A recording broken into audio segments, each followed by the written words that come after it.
The true stories of Wild Child Chronicles are personal recollections of the hosts. These stories are for entertainment purposes only and should not be considered as guidelines for behaving around animals or people. We are not responsible for any losses, damages, or liabilities that may arise from the use or misuse of this production. Wild Child Chronicles is not intended to replace professional advice. Aloha and welcome to the first episode of Wild Child Chronicles. I'm Charles. And I'm Brooke. And we want to thank you for joining us on this amazing adventure where we share some of our wildlife stories growing up. I think today we're going to be starting with some of our shark stories. That's right, because sharks are one of the oldest vertebrate organisms on the planet. What story are you going to start with, Charles? Ooh, are you sure you want me to kick this one off? Yeah, go ahead. All right, so this is actually a fairly recent story of mine, and it happened about 2 years ago in August. Yes, August 2022. You see, at that time, our great aunt, the matriarch of my mother's side of the family, passed away, and as tragic as it also was a time for celebration because it became something of an unofficial family reunion, at which point I was able to reconnect with a lot of my cousins that I had grown up with. And one cousin in particular, we'll call him Cousin Andy, because his name is Andy, came all the way from Hong Kong. And while we have been close and used to play video games together, he has something of a, for lack of a better word, shark fin addiction. And while he was visiting, my other cousin Christopher and I thought, why don't we take him shark diving? Because maybe he'll come to love sharks so much from the experience that he'll never have shark fin again. Or he might get eaten. I'm kidding. We were only joking when we said that. But apparently fate had other plans in store. So in any case, we give the general safety rules. Never turn your back on the animal. Don't make any sudden movements that they might mistake for panicking fish. Try to keep eye contact. Yes, exactly. And, well, usually for a lot of these excursions, we'll be encountering sandbar and Galapagos sharks, which are still very impressive and beautiful, but not exactly a dangerous species to man. Usually, because on this trip, all the Galapagos and sandbars were mysteriously at the very bottom of the water column, and swimming at the surface was tiger sharks, specifically 3 of them, including one large female that we've come to know as Roxy, because, well, she had a very distinct looking jaw. And that said, while tiger sharks are dangerous predators and known man-eaters, again, as long as you follow safety rules, they aren't really much of a threat. And we were in very clear water with calm conditions, so they lacked the element of surprise, and they were less likely to come at you. Less likely. There's a few scenarios when you're swimming in the ocean that will minimize your having a bite from a shark. So you don't want to swim in really murky water. You don't want to swim in areas where there's a sudden drop off, and areas where fresh water is meeting salt water and creating a brackish water environment. Those 3 areas is more of, like, if you're ever going to get bit, it's going to be usually in one of those 3 scenarios. So as long as you stay clear of those 3, you minimize your chance of getting a bite. And of course, follow the safety rules that we talked about. And for a time, everything went, well, pardon the pun, swimmingly. We were in the water with the sharks, they were just minding their own business, and we were getting some great shots at them. And as a rule, I try to make this memorable for all of my family and friends I bring on these crazy adventures. So I did have my GoPro camera, and I was not just trying to film the sharks, but I was also trying to take pictures of my cousins for this once-in-a-lifetime experience. Now, that said, going back to Roxy, the distinct female tiger shark we mentioned earlier, I was trying to get a few good shots of her, and she actually swam past my cousin Andy in the frame. He saw my camera and immediately thought, oh, Charles is trying to take my picture. So he turns away from the shark and looks straight at the camera, which is one thing you're not supposed to do. And almost immediately, Roxy knew his eyes were no longer on her, and so she actually turned towards him. So I'm starting to gesture with my hand, turn around. But of course, Annie thinks, oh, Charles is waving at me. I will wave back to the camera. And his hand starts moving back and forth in frantic motions as he's waving, so the shark is homing in on that and coming closer. And let's just say it could have gotten very ugly very fast as the shark was coming up behind him. And so we actually had to redirect her not once, not twice, but 3 times in order to get this tiger shark to finally acknowledge that he's not a potential prey item. And I'm going to be honest. In addition to redirecting the shark, we had to grab Andy and redirect him so he's actually looking at her and reestablishing the status quo. Well, while you're telling that story, it made me think of my first dive on that same shark ecotourism boat. I was told that the Galapagos sharks are benthic feeders and they like to eat crabs. And at nighttime, the crab fishermen go out on their boats and then they bring up the traps and they harvest the crabs they want and then they throw overboard the crabs that they don't want. And so then the Galapagos sharks learned that if they hear boat motors, they might get a crab snack. So I went with my sister, and Charles was actually on this boat as well. I was? Yeah, it was my sister's first time, my first time, and her husband, and Charles. I don't know if it was his first time. I don't remember. And that time we went out, usually the ecotourism boat stops the boat motor and the sharks kind of calm down and get very peaceful and they realize there's no snacks, so then they kind of go deeper in the water. But this particular captain kept the boat motor running the entire time, which kept all the Galapagos sharks at the surface and all very excited. And there was this woman who was right next to me. She had just given birth to a baby a few months earlier, and she was home with the baby a lot, and this was the first thing that she was doing for herself, for time alone, without any family responsibility. So she thought thank goodness she didn't bring the baby with her. No. She came out by herself, and this was like her treat to herself. But she was so seasick that she wasn't keeping eye contact with the sharks, just like Charles's cousin Andy. And so she was like almost gonna throw up, but she didn't, and she was just not feeling well. And she was kind of a larger woman and very pale skinned, so the sun was shining through the water and illuminating her pale skin, so it made her legs glow white. And fun fact, sharks are attracted to light colors. I believe a study showed that they primarily will be more attracted to yellow and white, but basically we believe this represents the pale belly of a fish that might be vulnerable to attack. Or maybe a dead whale with its... That's a mean thing to call this woman. No. I know she was a bit large, but still. Well, tiger sharks migrate from the northwestern Hawaiian Islands to the main Hawaiian Islands during our humpback whale season, because when the humpback whales are here in Hawaii, they give birth and they find a mate, and when they give birth to their babies, they also have an afterbirth that comes out, and the sharks are looking for that because it's just a giant mass of nutrients floating around that they don't have to hunt.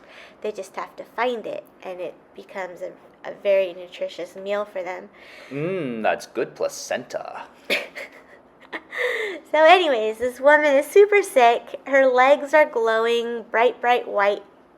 And this Galapagos shark comes up from the deeper water on the other side of the boat. And I see it, and she doesn't see it. And it comes up, and it looks at her legs, and they're just like wobbly, large, white, glowing things. And it looks at me, and I can tell it's thinking, what are those? And then I was like, I see you. I've got my eyes on you. We've got eye contact, so don't try anything. But it just looked at me like very curious, like, what are those?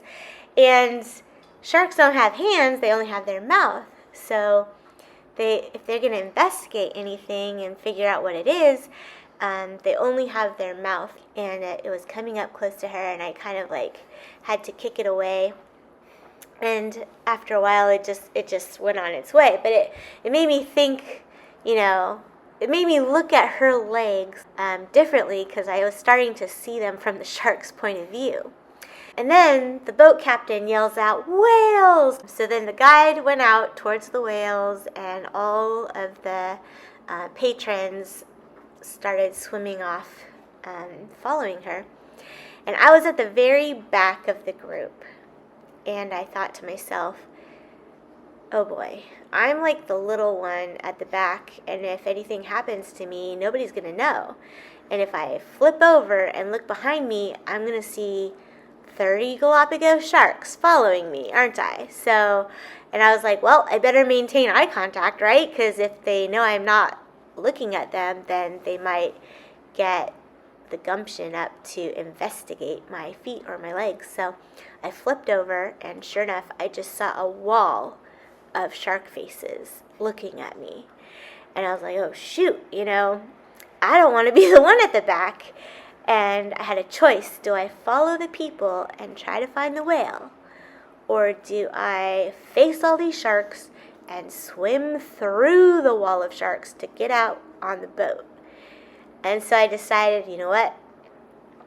I'm just going to swim through this wall of sharks. So I faced them all. I swam straight through them. They were so close. They were like maybe 3 feet away from me, or less in some cases. And they were all looking at me. And I just tried to be really brave, and didn't want to act like prey, so I didn't want to splash a lot. I didn't want to look like I was panicking. I also didn't want to panic inside, because they can sense that in you. Sharks have ampullae of Lorenzini, these jelly-filled pores in their snout that allows them to sense electrical signals from muscle movements, such as that of your fast-beating heart. Yeah, so I swam through that wall of sharks. I got to the boat, and I got up onto the boat, and I waited, and I could see the whales, and they were so close to the people. I was like, oh my gosh, those people are getting such an amazing view of the whales. And then after a little time, the group came back to the boat, and I was like, did you see the whales? Was it amazing? No, and we did not, They Brooke. did not see them. I was like, how could you not see them? They were right next to you. You made the right call going back up on the boat. And so I got back in the water, and the boat captain accidentally dropped his metal water bottle on the boat, and it made this really huge clang, a metal on metal clang. And all the sharks got super excited, and it was just like that movie Sharknado, where all the sharks started swirling up from the depths and getting all excited, and it was a big tornado of sharks coming up to the surface because they thought that it was a crab trap hitting the deck of the boat, because it was that metal on metal sound. And my sister looked at me, she's like, what's happening? I was like, I don't know. And it was a little scary, so we both got out onto the boat until they calmed down, and then we got back in the water. And this whole time, this expedition lasted, I think, like 2 hours. I really had to pee. I had to pee. And usually, I'm going to say something a little private, but if I'm in the ocean, I just kind of let it out because I'm in the ocean. And I couldn't in this instance. Like, I was in the water with all these sharks, and I really had to go. I was like telling my body, it's okay to go. You can just let it out. But my body refused. It was like some deep instinct was telling me not to go, because it would send a scent into the water, and I didn't really know what that scent would do. Sharks are I not... thought you were just being considerate since I was in the water and you didn't want to pee while I was in with you. Well, I won't say anything about that, but I would have gone because I had to go so bad. But instincts-wise, my body just wouldn't let me because we were in the water with a bunch of sharks. Sharks are generally not interested in urine or pee. Blood, something like that lives human on blood. land, I meant to say human blood.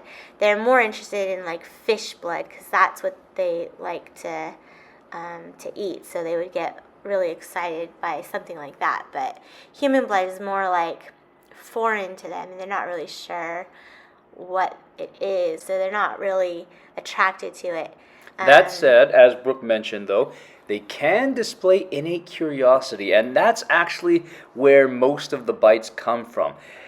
Some of it might just be mistaken identity, but a lot of the times the shark isn't sure what it's looking or smelling at, and like Brooke said earlier, they can't really grab and feel like we can with our hands, so they have to use their mouth. That's why we want to emphasize this is considered an up-close shark encounter, not a shark attack, because they're not trying to actually come after people. In fact, if you think about it, most of the time if people are bitten, they're rescued. If the shark was really trying to eat you, you're a swimmer in the ocean, you wouldn't make it out alive, and they would probably find very little remains of the victim. That being said, also on this same excursion, because the boat captain kept the motor on the entire time and the sharks were super excited, I had one come up so close that I had to stick my fins in its face to keep it back. I could tell it didn't really want to like bite me because it thought I was food. I could tell it was getting closer because it was investigating and it was curious, and I just didn't want to give it a chance to do anything further. Galapagos sharks worldwide are part of that top 12 species of sharks that has been known to bite people. So to be fair, anything with a mouth can bite. Even I can bite. I mean, I know sharks get a very bad reputation for biting people, even though it's rare. Like here in Hawaii, we get 1 or 2 bites a year, usually not fatal bites, but actually the fish out there in the ocean that has the most bites here in Hawaii is our triggerfish, which when they're nesting... Which is right now, this is May. This is the end of May, and they are nesting, and if you get too close to the nest, they will rush at you, and if you don't move and you don't get the hint, they'll rush at you again, and they'll give you a couple warnings, and if you still don't move, eventually they're going to bite you. Fun fact, I believe most of the shark bites that do happen in the Hawaiian Islands are actually also reproduction season related, and that would be tiger sharks, usually in the fall, August and September, which is actually when my story took place. Oh, I do want to backtrack though. You're talking about how in this particular case the boat captain kept his engines running, and that was making the sharks excited because they had associated that sound with a potential feed from crabs, which is totally true, but I'm also wondering if maybe the deeper vibrations of the engine also played a role in it, because again, through studies we now know sharks tend to be more attracted to AC/DC and heavy metal rock, but that's largely due to the frequency of the music, and so it's those low frequencies from the music and again possibly a boat engine that may also trigger not just a curiosity but a potential feed instinct in sharks. Yeah. I was also going to say the seasick lady, if she had thrown up, that would have really made them excited. She was working very hard not to throw up. It's very uncomfortable. Chumming the waters does work. I had a friend who threw up in her regulator, and that attracted a entire cloud of fish, and they were just going feeding frenzy on her. Again, these were very small foot-long fish, but one did bite her ear. Imagine if it was that school of Galapagos sharks. The other fish worldwide that has the most bites on people is the barracuda. They've been known to jump out of the water and bite the butts of people who are, bending over and hanging their butt cheeks over the side of the boat. Yeah, not the most glamorous scar you want to show off. Yeah. I remember a time, though, when Charles and I were surfing out here on the south shore of Honolulu, or of Oahu, somewhere in Honolulu. We were surfing together, and it was tiger shark season, so it was in the fall, and we saw this big brown patch with these 2 fins poking up, and I was like, hey, Charles, what do you think that is? I already knew what it was. And he was like, I don't know. You want me to try and check it out and investigate and report back to you? And I was like, sure, go ahead. Because I thought, he'd get a certain distance, realize what it was, and then just come back. She don't know me very well.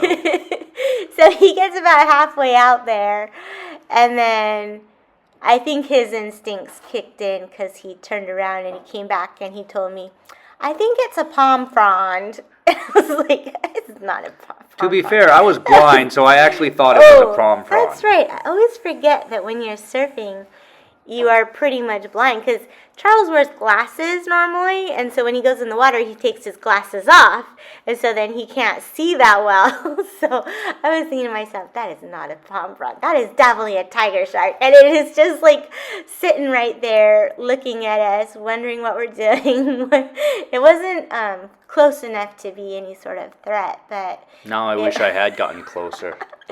I think your instincts kicked in because you turned around pretty much halfway when you came back. I gave up on it. You did. That same surf spot, though, I was out there on a separate occasion. I've seen a couple sharks out there, but if it's a really big tiger shark, its name is not Rocky. The reason why is because we do have a large monk seal that likes to hang around that area. Her name is Rocky. Sometimes you see her as a big shape in the water, and sometimes you see a big shape with fins, and that's not Rocky. Yeah, so this spot, I was surfing, and there was this lady surfing out there with me, and a wave came up, and we could see a shark in the wave. And she looked at me, and she was like, what is that? And I told her, you know what it is. And she's like, what is it? What is it? She wanted me to verbalize it, and for some reason I didn't want to say it out loud. Why? You had no trouble shouting shark yesterday when we were diving, and we all swam after it. That's true. We did see one yesterday. I don't know why. For some reason, I just didn't want to validate for her what it was, and then she just kept demanding, what is it? What is it? Tell me what it is. And then another wave came up, and we could see the shark in the water, and it was angled towards her, and she looked at me again. She's like, what is that? I was like, I think you should move. And then we moved. We didn't go all the way into shore because, I don't know, it just the waves were just that good. Yeah, the waves were really good, and we just got out there, and we wanted to catch some waves, so we just moved a little closer into shore so we could catch some of the waves in the shallower water, but just not be out in the deeper areas where it is more likely to see those sharks. And just to point out, the shark could have easily gone after them at any time, but that's not what sharks usually do. And so, honestly, if you're in the ocean, you're no more than 5 to 10 minutes away from a shark. And the fact that, again, this was a tiger shark, a known man-eater, just minding its own business, really shows that these are not animals to be feared and hated. Respected, for sure. And caution. You don't want to go out there searching for them. Yeah. Wow. Do things safely. Do things safely. But yes, you need to know the behavior of sharks, and if you encounter one, when I worked at the bay, at the nature preserve where I work at now, the park manager who retired, but he was park manager for 25 years or more. Alan? Yes. He told me, because he used to use me as his safety diver when we took groups out there back in the day when we were allowed to take groups out snorkeling.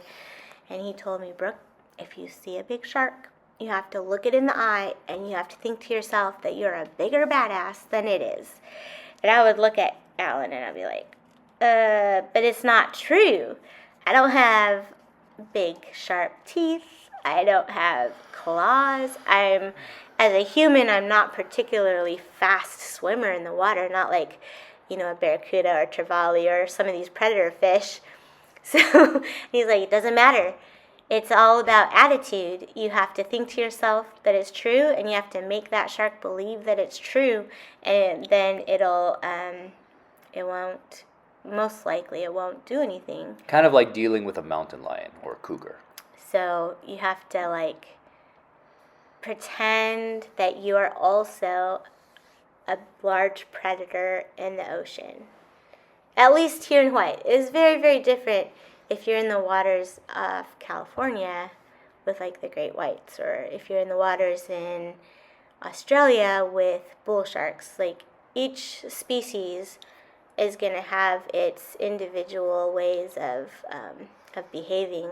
So you really have to be knowledgeable, you have to be cautious, you have to scan your environment so you know what's around you, because you don't want anything sneaking up on you. You have to be prepared. And each situation is going to be different, but if nothing else, for peace of mind, one thing I've noticed is if you're snorkeling in the water watching marine life and you're worried about a shark, just keep watching the marine life, because if they're going about their business, then usually there's no danger. If they're all suddenly gone or acting erratically, then you might want to be a bit more alert. Again, it's not 100% guaranteed, but every little bit helps. Yeah. So in case you were wondering about our comment earlier about seeing a shark yesterday, It happens a lot. we took one of our friends for his birthday snorkeling. The water was very clear, lots of fish out. And I was telling Charles, hey, can you dive down with me and take my picture under the water? And he's like, sure. So I put my head in the water, and then I see this shark. And I yelled at Charles, and I knew right away. She screamed shark. Yes, I knew right away it was a white tip reef shark, and they're my favorite animals to find in the ocean. They're not particularly dangerous. Only if you try to touch them. If you try to touch them, they're going to think that you're trying to hurt them. Like most and then animals. they will protect themselves by using their mouth. But they get about 6 feet long. They're beautiful, beautiful animals. When the sun shines on their sharky skin, they have these little freckles on their faces and on their bellies that shine and glint silver in the sunlight. They're extraordinary animals. And so, yeah, I popped my head up out of the water. I was like, shark! And what's fun about diving with Charles and our friend is that when they hear me say that, it's not panic and swim to shore as fast as you can and every man for themselves. It's let's go get closer and find it and take some really cool pictures of it and enjoy being in the presence of this rare, magnificent animal. Again, as part of respecting not just sharks but all wildlife, look but don't touch. But especially for sharks, partly because while many people are worried about the teeth in their mouth, few remember that they actually have teeth on their skin. In fact, their skin is covered in millions of microscopic teeth called dermal denticles. This is normally just so they can swim more silently and faster through the water to be more effective predators, but it does make their skin feel rougher than sandpaper, and you can cut yourself if you pet or hold a shark the wrong way. So look but don't touch. Any other parting bits of advice you would like to give? Just have so many more shark stories, but it's going to have to wait for the next episode. So stay tuned. Please like and subscribe if this is through YouTube. And if you have any questions or comments or special requests, please let us know as well. But hope to see and hear from you in the future. Thank you again. Aloha.